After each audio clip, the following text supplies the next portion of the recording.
I'm Ingrid, 33 years old, and last week I handed my parents a single piece of paper that made my mother collapse onto her knees. 15 years ago, my dying grandmother left me her entire life savings, $180,000, because she was the only one who saw how my parents treated me compared to my golden child sister. She wanted to give me a fighting chance. My parents intercepted that inheritance. They used every penny to buy my sister Monica a house. When I found out and confronted them, my father looked me dead in the eyes and said, "Don't be selfish. It's free money anyway." I was 18. I had nothing, and I believed, for years, that I deserved nothing. But 15 years changes a person, and so does the truth. Before I tell you what happened at their 40th anniversary party, please take a moment to like and subscribe, but only if you genuinely enjoy this story. Also, drop your location and local time in the comments. I love knowing where my listeners are from. Now, let me take you back to the day everything began. The day my grandmother was admitted to the hospital. The hospital room smelled like antiseptic and fading flowers. I was 17, sitting beside my grandmother Margaret's bed, holding her hand like I'd done every Sunday for the past 3 years. She squeezed my fingers weakly. Her voice was barely a whisper. "You're the only one who shows up, sweetheart. Remember that when everyone else forgets." I didn't understand what she meant, not then. My mother hadn't visited in 2 weeks. "Too busy," she said. Monica, my older sister, the golden child, hadn't come at all. She was planning her 21st birthday party, a big one. 50 guests, a DJ, a custom dress flown in from New York. I remember my 16th birthday that same year. Mom baked a cake. 4 of us sat around the kitchen table, done by 8 p.m. That was the difference between Monica and me. She got fireworks. I got leftovers. Grandma Margaret saw it. She always did. "I've prepared something for you," she whispered, her eyes suddenly sharp despite the morphine. "Don't let anyone take it away, especially—" She stopped, coughed. "Especially who, Grandma?" But she just shook her head and closed her eyes. I thought she was confused. The doctor said the medication made her say strange things sometimes. I kissed her forehead and told her I'd be back tomorrow. She held my hand tighter. "Promise me," she said. "Promise me you'll remember what you're worth." I promised. I didn't know what I was promising. I was 17 and still believed that if I tried hard enough, if I was good enough, my parents would eventually love me the same way they loved Monica. I was wrong, but I wouldn't find that out for another 2 weeks. Grandma Margaret died on a Tuesday. I was in calculus class when my phone buzzed. Mom's text was 3 words. "Grandma's gone. Come home. No, I'm sorry. No, are you okay? Just instructions." I cried the entire bus ride home. When I walked through the door, Monica was on the couch, scrolling through her phone. Mom was in the kitchen making phone calls about the funeral arrangements. Dad was nowhere to be seen. No one hugged me. No one asked how I was feeling. The funeral was 4 days later. Monica arrived 30 minutes late because of traffic. Mom immediately went to comfort her. Poor Monica, so stressed from the drive. I stood alone by the casket, saying goodbye to the only person in my family who ever made me feel seen. After the service, I overheard my parents in the kitchen. I was in the hallway, invisible as always. "The lawyer called," Dad said. His voice was low. "There's a problem with the will." "What kind of problem?" Mom's voice had an edge I didn't recognize. "I'll handle it, just don't let the girls know." I pressed myself against the wall, heart pounding. What problem? What were they hiding? But I didn't ask. I was too afraid of causing more stress, too worried about making things worse, too conditioned to believe that good daughters don't question their parents. So I stayed silent. I went to my room and stared at the ceiling until 3 a.m., replaying Grandma's words in my head. "Don't let anyone take it away." Take what away? 2 weeks later, I would find out exactly what she meant. But the answer wouldn't come from my parents. It would come from a book, a hidden envelope, and a truth that would shatter everything I thought I knew about my family. 2 weeks after the funeral, I volunteered to clean out Grandma Margaret's apartment. No one else wanted to do it. Monica said it was too depressing. Mom claimed she was too overwhelmed. Dad just shrugged. So I went alone. Her place still smelled like her, lavender soap and old books. I started in the living room, boxing up her things, crying into her favorite cardigan. Then I found it. Tucked inside her worn copy of Little Women, the book she'd read to me every summer as a child, was a small envelope. My name was written on it in her familiar handwriting. My hands trembled as I opened it. Inside was a single piece of paper. A note. Ingrid, my darling girl, I've left you everything I have. Attorney Patterson has all the documents. Don't trust anyone else, especially your mother. I love you more than you'll ever know. Grandma. I read it 3 times. Everything she had? Grandma lived simply. She wore the same 3 dresses on rotation. She clipped coupons. I always assumed she had nothing. But the note said everything. And she'd warned me not to trust my own mother. I folded the paper carefully and tucked it into my wallet. My mind was racing. What did Grandma leave me? Why would she warn me about Mom? What had my parents been whispering about in the kitchen? That night, I decided to ask. I found Mom in the living room watching TV. My voice shook when I spoke. Mom, did Grandma leave me anything? She didn't even look away from the screen. Your grandmother barely had anything, sweetheart. What little she had went to funeral costs. She was lying. I knew it in my bones. But I didn't have proof. Not yet. I pushed harder. But I found a note, I said, pulling the paper from my pocket. Grandma wrote that she left me everything. She mentioned a lawyer named Patterson. Mom's face changed. Just for a second, a flash of something cold crossed her eyes. Then she smiled. That patient, dismissive smile I knew too well.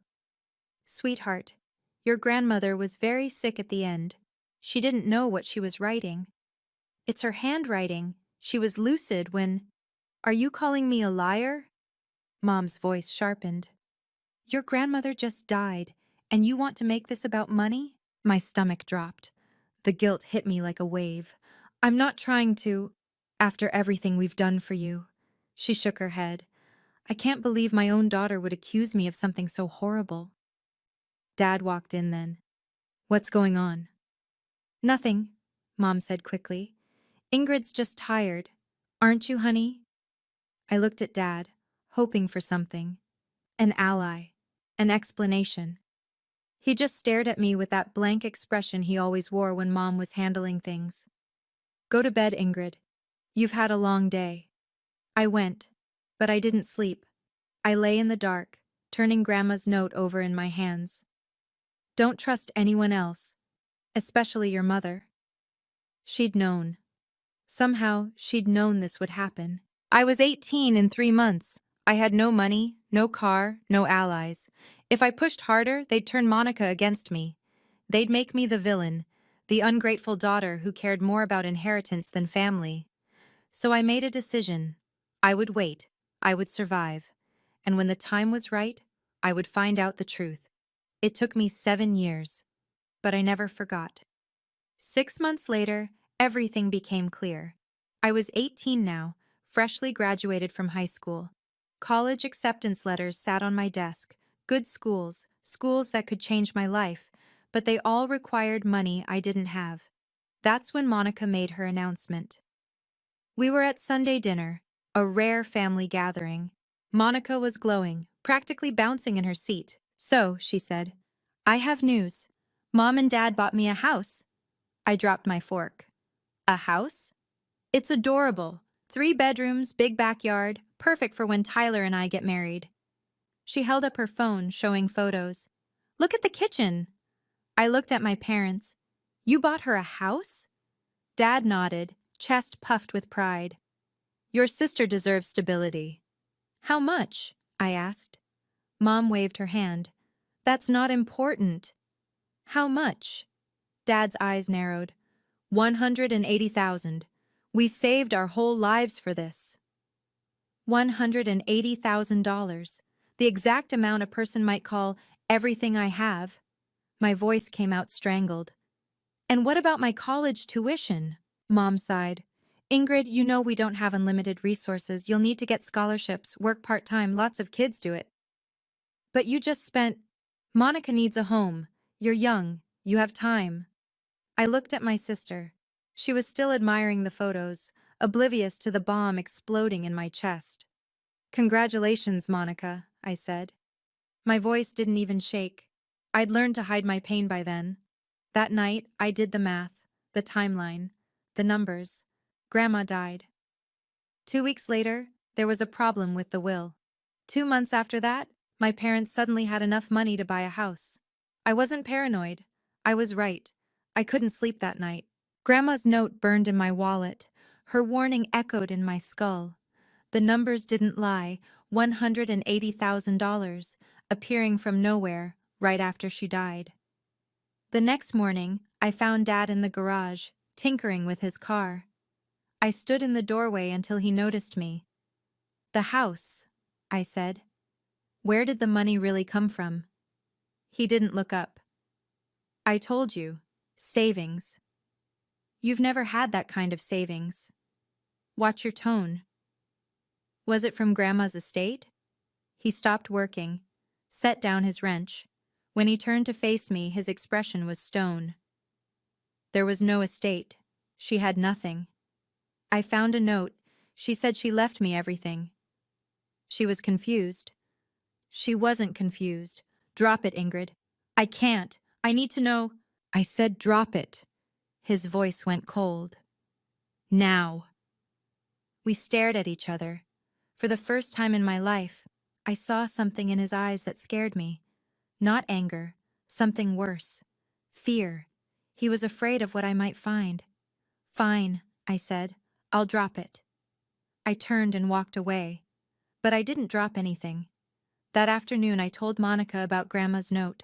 I thought maybe, just maybe, she'd be on my side. She laughed. Ingrid, seriously? Grandma was old. She didn't know what she was writing. She was perfectly lucid. You're being paranoid, and honestly, kind of greedy. I stared at my sister, my golden child sister, sitting in my parents' house, planning her life in my grandmother's money. You're right, I said. I'm sure it's nothing. But it was everything. I just couldn't prove it yet. I tried one more time, with Mom. Please, I said, just tell me the truth. Did Grandma leave me anything? She started crying, actual tears streaming down her face. I can't believe you're doing this to me, she sobbed. Your grandmother just died. Our family is grieving, and all you can think about is money? That's not… Do you know how hard your father works? How much he sacrifices for this family, and you're accusing him of stealing? I never said stealing. You're tearing this family apart, Ingrid. Is that what you want? I felt myself shrinking. The guilt was suffocating. Maybe I was being paranoid. Maybe Grandma really was confused. Maybe I was the selfish one. I'm sorry, I whispered. Mom wiped her tears, patted my hand. I forgive you, sweetheart. Let's never speak of this again. I nodded. I was 18 years old. No money, no proof, no allies, just a dead grandmother's note and a family that closed ranks the moment I asked questions. So I made a choice. I stopped asking. I got 3 part-time jobs. I enrolled in community college. I applied for every scholarship I could find.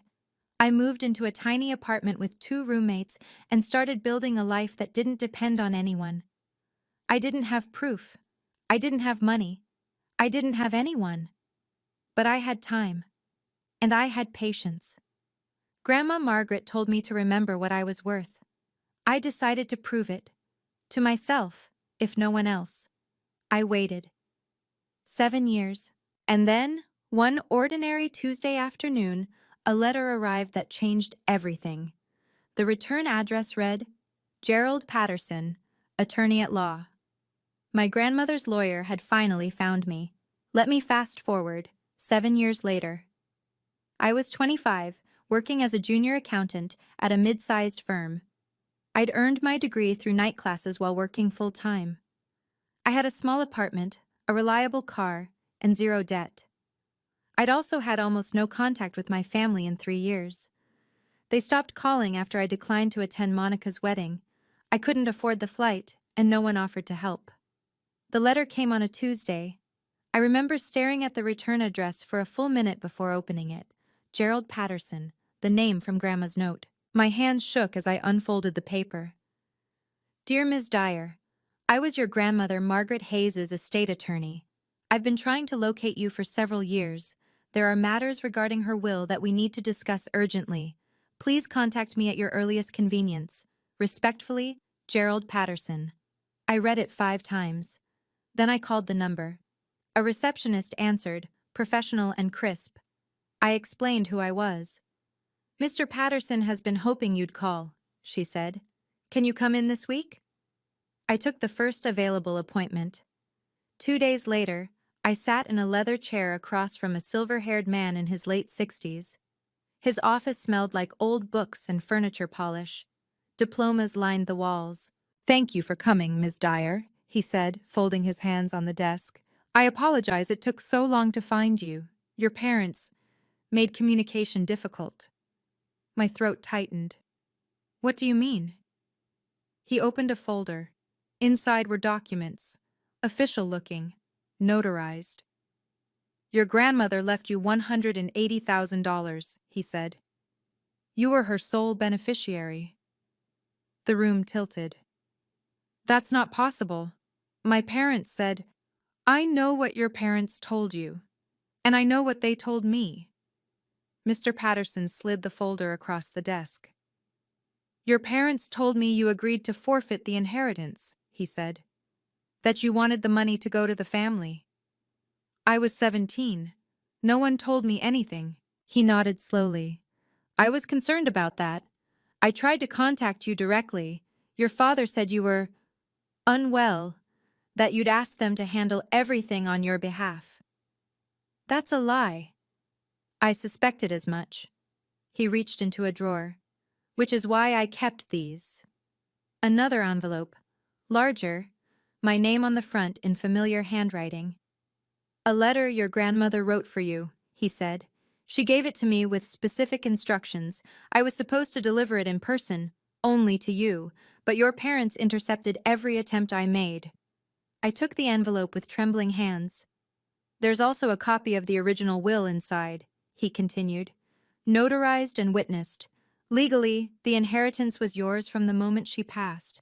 Then how? Your parents acted as your guardians. You were still 17 when the estate was processed. By the time you turned 18, the money had already been transferred. He paused. To them. I couldn't breathe. Is there anything I can do? Legally? The statute of limitations for challenging the transfer has passed. I'm sorry, Ms. Dyer. His voice softened. But you deserve to know the truth, and you deserve to read what your grandmother wanted you to know. I thanked him. Somehow. I don't remember the words.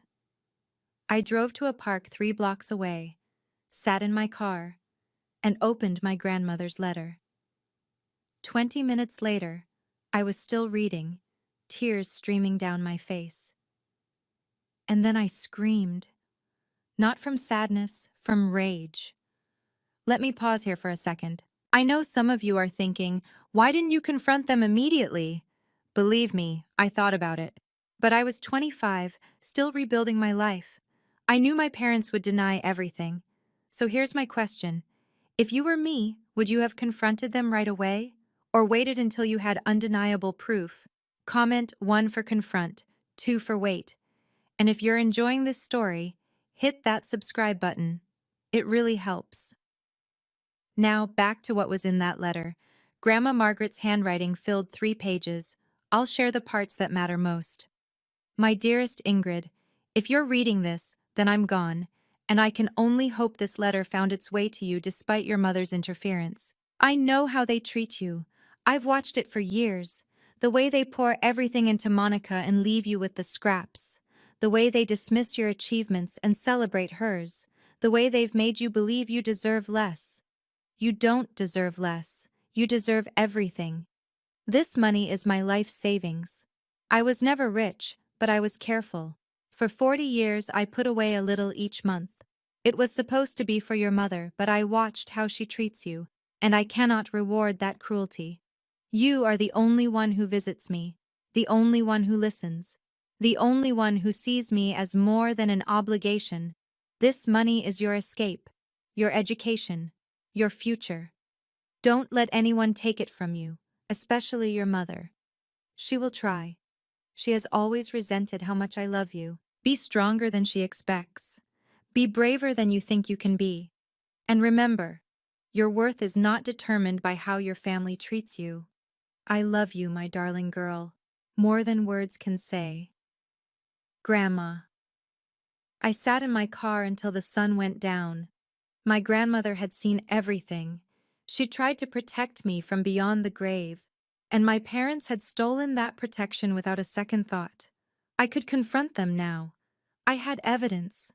But evidence alone wouldn't be enough. They'd deny it, gaslight me, turn the family against me. No. If I was going to do this, I needed to do it right. I needed them to have nowhere to hide. I started planning. 8 more years passed. Let me tell you what changed. I threw myself into my career. Junior accountant became senior accountant, became financial analyst at one of the big 4 firms. I bought a townhouse with my own money. I built a life that had nothing to do with the family that abandoned me. And I made a friend who would become my secret weapon. Chloe Brennan. We met in grad school. She was studying forensic accounting.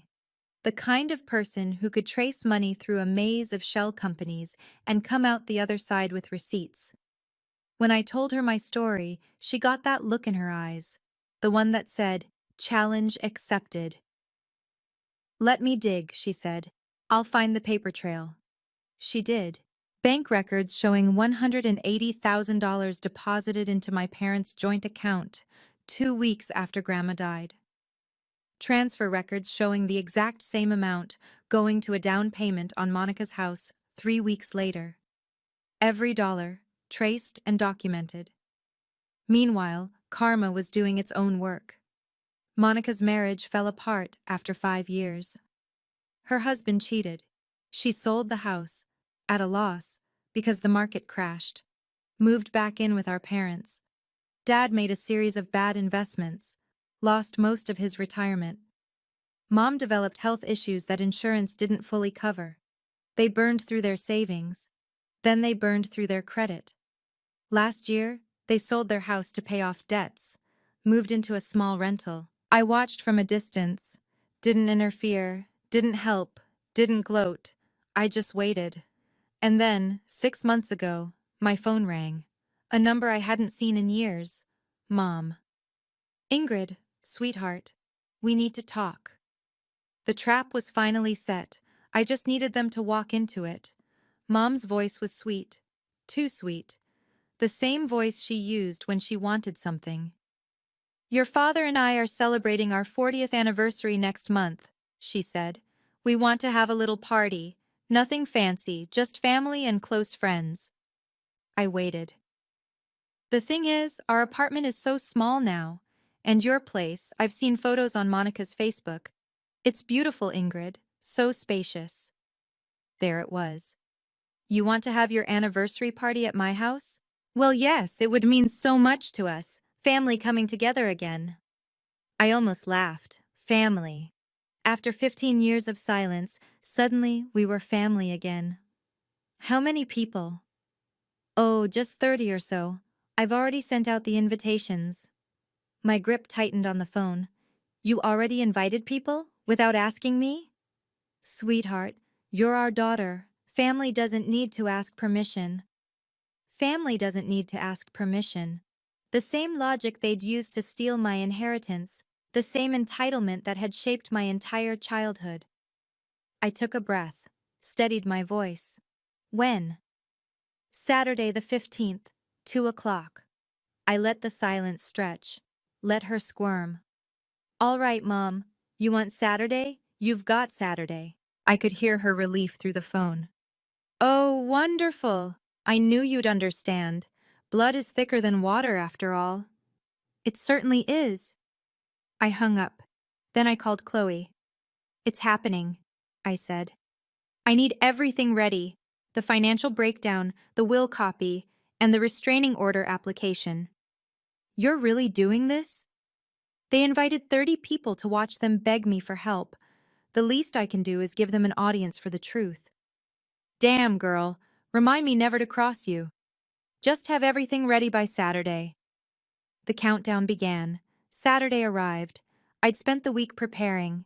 Catering ordered, house cleaned, documents organized in a large manila envelope tucked into the hallway closet where I could reach it when the moment came. My parents arrived early. Of course they did. They wanted to stake their claim before the guests showed up. I watched from the window as their rental car pulled into my driveway. Dad stepped out first, his eyes sweeping over my townhouse. Then Mom. Then Monica, trailing behind like a shadow. They stood there for a moment, just staring. I opened the front door. Welcome, I said. Come in. Dad walked through the foyer, examining everything. The hardwood floors, the modern kitchen, the carefully chosen artwork on the walls. How much did this place cost? He asked. That's not important, Dad. Monica touched the granite countertop. Did your husband buy this for you? I'm not married. Boyfriend, then? I bought it myself, with my own money. Silence. Mom recovered first. Well, you've certainly done well for yourself. I always knew you would. I almost choked on the irony. She always knew. The same woman who told me I'd have to figure out college on my own while handing my sister a house. Where do you want the food set up? I asked. The next hour was a blur of arrivals. Aunts and uncles I hadn't seen in years, cousins who'd forgotten I existed, family friends who'd attended Monica's wedding but not my graduation. 32 people in total, all there to celebrate my parents' 40 years of marriage. None of them knew why I'd really agreed to host.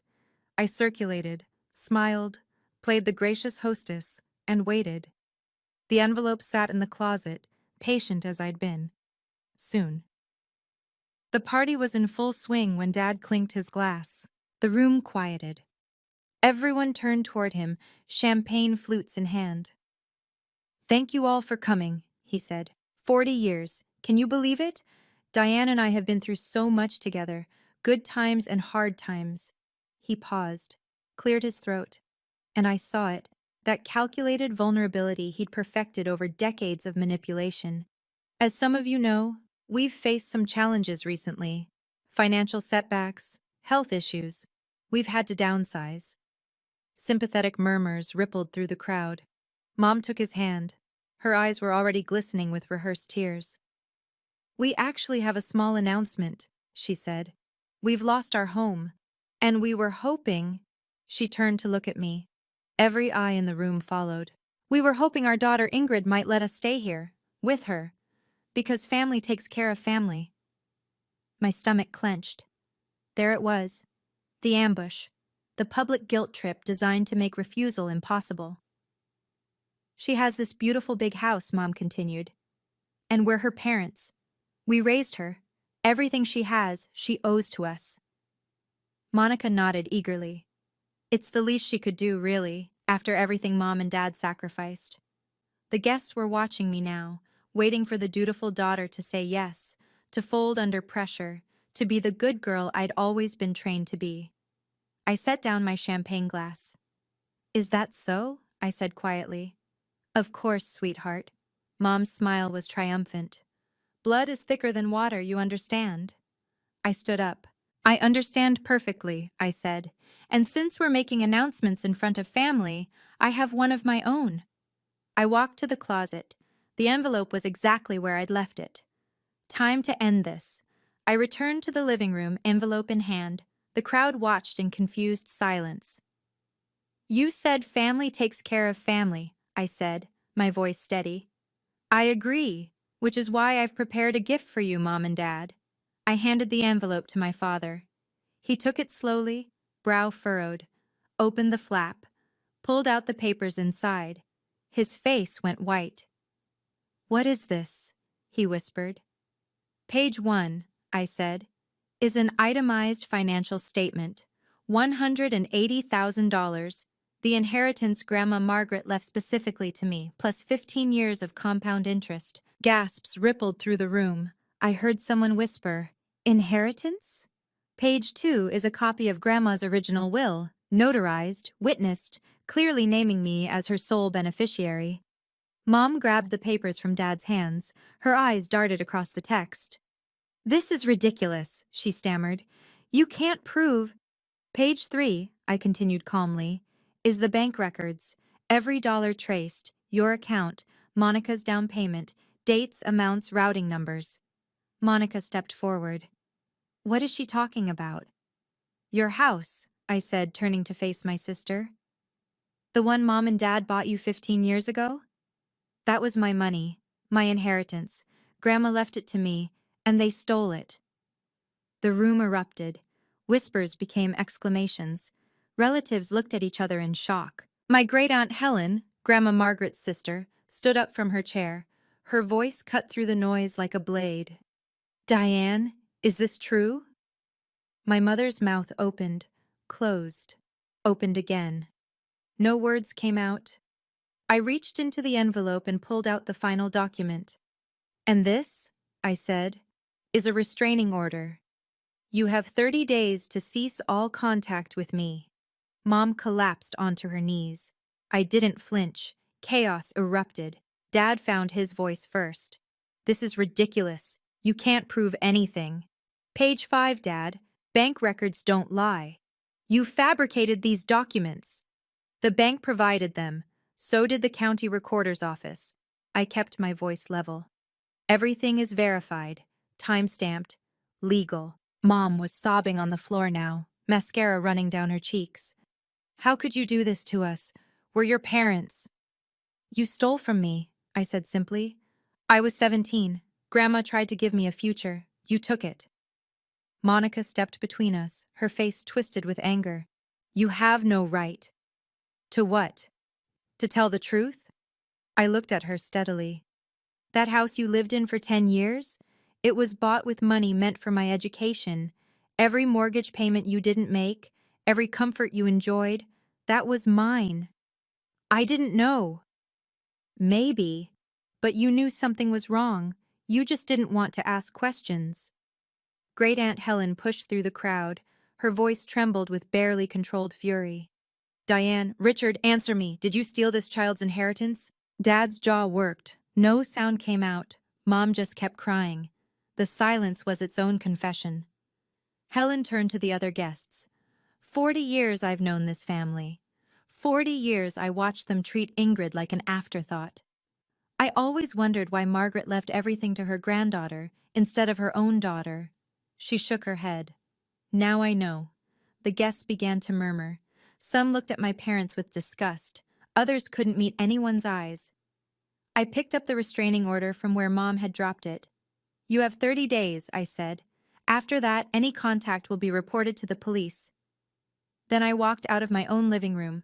I needed air. I stood in my backyard, breathing in the cool evening air. Behind me, I could hear the party dissolving. Car doors slamming, hushed voices, the chaos of my revelation settling into reality. Footsteps on the patio. I turned. Great-Aunt Helen stood there, her expression soft. "You did the right thing," she said. "Did I?" My voice cracked slightly. "I just destroyed my family in front of 30 people." "No, sweetheart. They destroyed your family 15 years ago. You just finally told the truth." She opened her arms. I stepped into them and let myself cry for the first time all day. "Your grandmother would be so proud of you," Helen whispered. "She always said you were the strong one, the one who would survive." We stood there until the tears stopped. When I walked back inside, most of the guests were gone. Only my parents and Monica remained, huddled in the corner, like they were waiting for a verdict. I stopped in front of them. "I'm not doing this to be cruel," I said. "I'm doing it because the truth matters, Because Grandma's wishes mattered. Because I mattered. Mom reached for my hand. Please, Ingrid, we can work this out. We're family. I stepped back. Family doesn't steal from each other. Family doesn't gaslight a 17-year-old into believing she's worthless. I took a breath. I spent 15 years building a life without you. I'll spend the rest of my life keeping it that way. I pointed to the door. Leave, now. Dad helped Mom to her feet. Monica grabbed her purse. None of them said a word. The door clicked shut behind them. I stood in my empty living room, surrounded by abandoned champagne glasses and catering trays.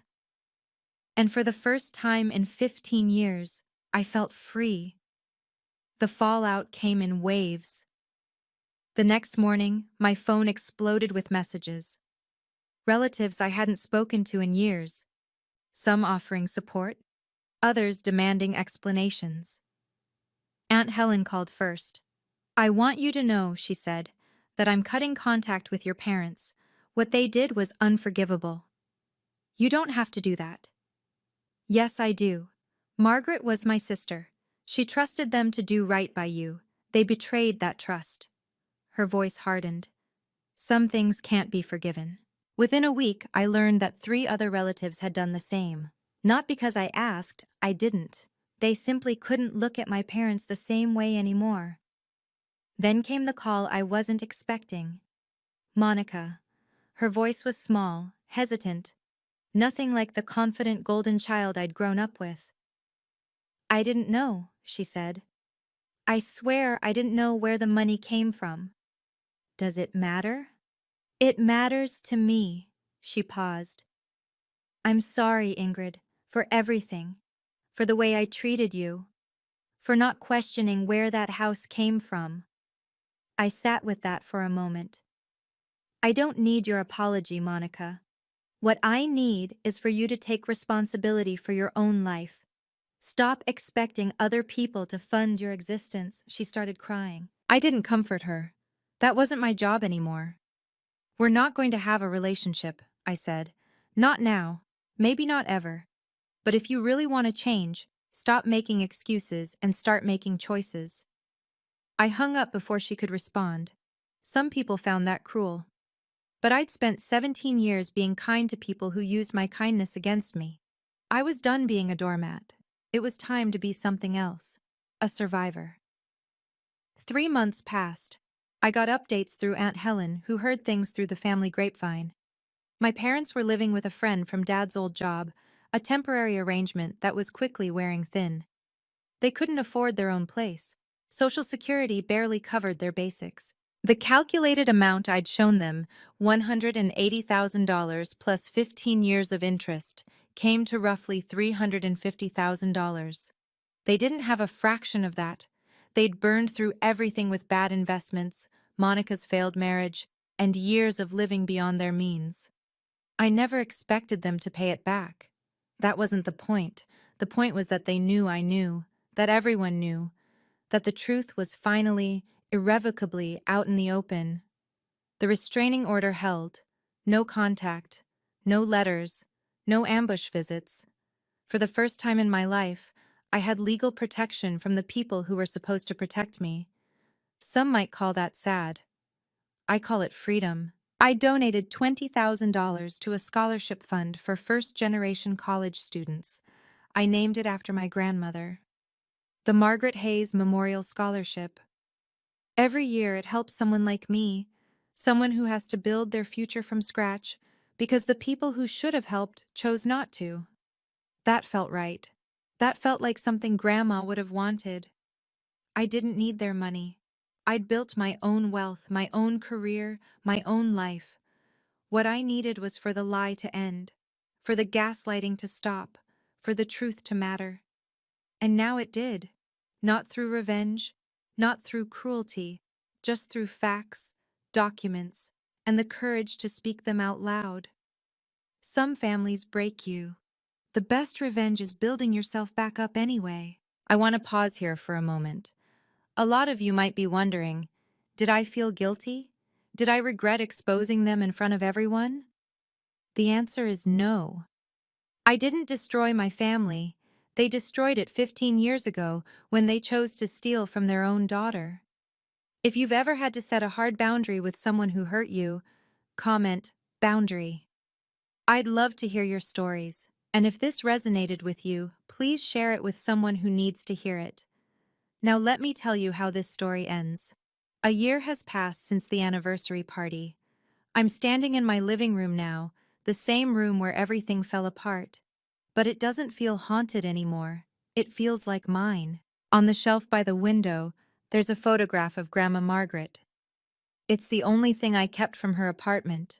A picture of us at the beach when I was 7.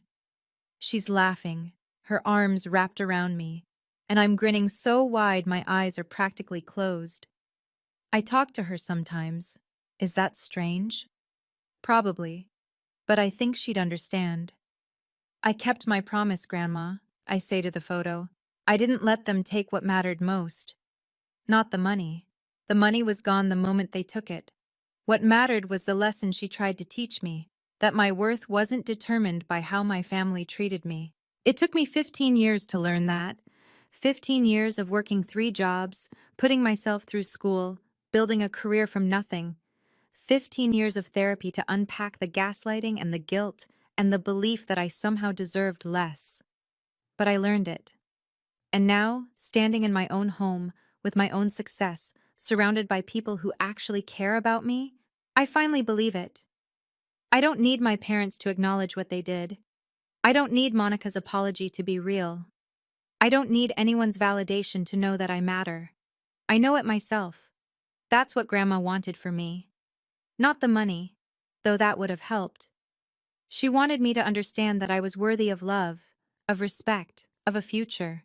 She saw me when no one else did, and now I see myself. That's worth more than any inheritance. This Thanksgiving was different. I hosted dinner at my house, the same house where everything changed a year ago. But the guest list looked nothing like that anniversary party. Chloe came, of course. She brought her girlfriend and a bottle of wine that cost more than my first month's rent used to be. 2 colleagues from work, people who'd become real friends over late nights and shared deadlines. And Aunt Helen. She drove 3 hours to be there. We sat around my dining table, passing dishes and telling stories, and something occurred to me. This was the family I'd built. Not the one I was born into, the one I chose. Aunt Helen raised her glass. To Margaret, she said, who always knew Ingrid was the strong one. To Grandma, I echoed.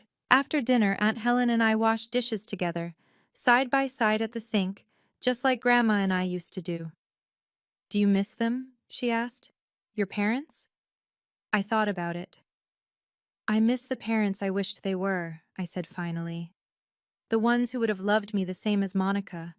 The ones who would have honored Grandma's wishes. I shrugged. But those parents never existed, so I guess I miss a fantasy. Helen nodded slowly. Family isn't blood, sweetheart. Family is the people who choose to love you the right way. I looked around my house. At Chloe laughing on the couch. At my colleagues playing cards. At Helen drying dishes with the same dish towel Grandma used to use. Yeah, I said. I think I finally understand that. This is my life now. Not perfect, not pain-free, but mine. Built from scratch. Held together by choice. And that makes it more valuable than anything that could have been handed to me. Looking back, I've spent a lot of time trying to understand why my parents did what they did. Not to forgive them, I don't think I'll ever do that, but to make sense of it.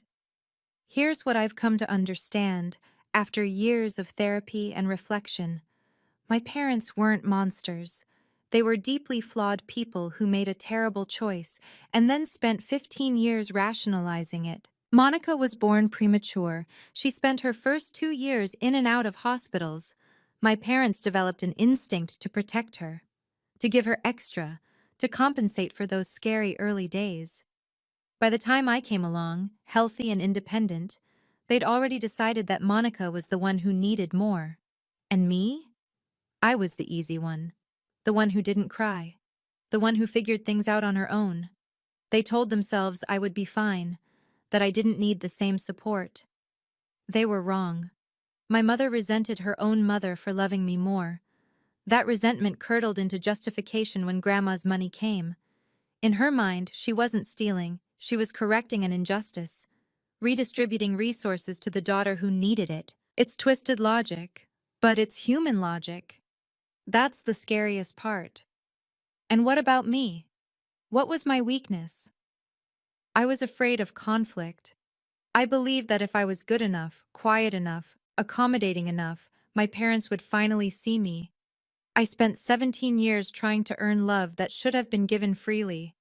That belief kept me silent. It let them gaslight me. It nearly broke me. But here's the lesson I want to leave you with. Your silence might feel like survival, but sometimes it's just slow suffocation. You don't owe loyalty to people who betray you, and demanding the truth isn't selfish. It's the most profound act of self-respect you can perform. If you're waiting for someone to see your worth, stop waiting. See it yourself first. The right people will follow. Family is not an excuse for cruelty. Blood is not a free pass. And you are allowed to build walls around your heart when the people who should protect it keep trying to tear it down. That's my story. 15 years of silence and one single piece of paper that changed everything. If you've made it this far, thank you. Truly. Your support means more than you know. Now let me leave you with one final thought. Before you go, I have a question for you. What would you have done differently? Would you have confronted them sooner? Would you have let it go entirely? Or would you have done exactly what I did, waited until the moment was right? Drop your thoughts in the comments. I read every single one. And if you want more stories like this, about family, betrayal, and finding your own justice, check out the video in the description. I think you'll love it. Until next time, take care of yourself, and remember, you are worth more than how anyone treats you.